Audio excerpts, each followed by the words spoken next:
Hey there, tech enthusiasts. Welcome back to our channel, where we break down the latest tips and tricks to keep your Apple devices running smoothly.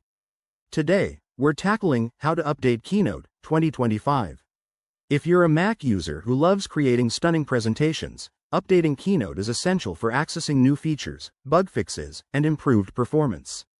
Let's dive right in and get you updated in no time. First off, why bother updating?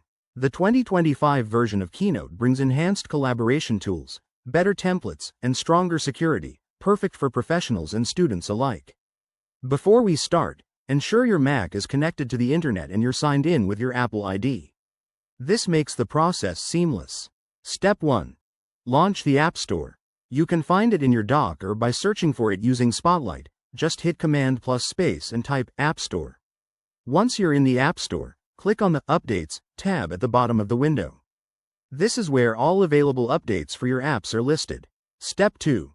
Scroll through the list and look for Keynote. If the 2025 update is ready, you'll see an Update button next to it.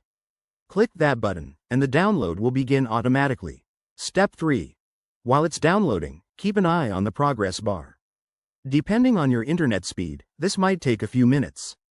Once it's done, the App Store will handle the installation.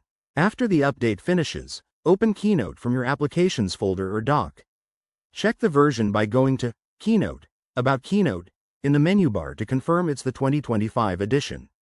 If you run into any issues, like the update not showing up, try restarting your Mac or checking for macOS updates first. They're often required for app updates to work properly. And there you have it. You've just updated Keynote to the 2025 version. This simple process keeps your software fresh and your presentations top-notch.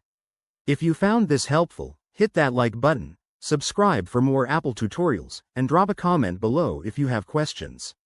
Thanks for watching, and see you in the next video.